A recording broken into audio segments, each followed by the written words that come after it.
રાજકોટમાં ભેળસેળ કરનાર સામે મનપા દ્વારા કાર્યવાહી હાથ ધરાઈ રહી છે, જેમાં 36 જેટલા સ્થળો પરથી મીઠાઈ અને ફરસાણના નમૂના લેવાયા છે, જેમાં કોઠારિયા, ભક્તિનગર, મઢી ચોકમાં વેપારીઓને ત્યાં ચેકિંગ પ્રક્રિયા હાથ ધરાઈ છે। સંવાદદાતા મયુર જોડાઈ ચૂક્યા છે, વધુ વિગતો આપશે। મયુર, હવે રાજકોટમાં પણ આરોગ્ય વિભાગ સતર્ક બન્યું છે, ફૂડ એન્ડ ડ્રગ વિભાગ તપાસ હાથ ધરી રહ્યું છે।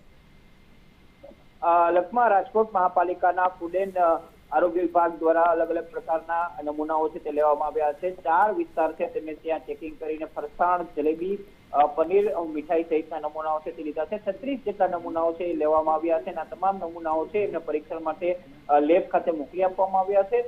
ઉલ્લેખનીય વાત એ છે કે આ તમામ નમૂનાઓનો જે રિપોર્ટ છે દિવાળી બાદ આવશે। હાલ છેલ્લા 1 મહિનાથી જેટલી પણ નમૂના લેવાની કામગીરી છે તેમના રિપોર્ટ માટેની રાહ જોઈ રહી છે।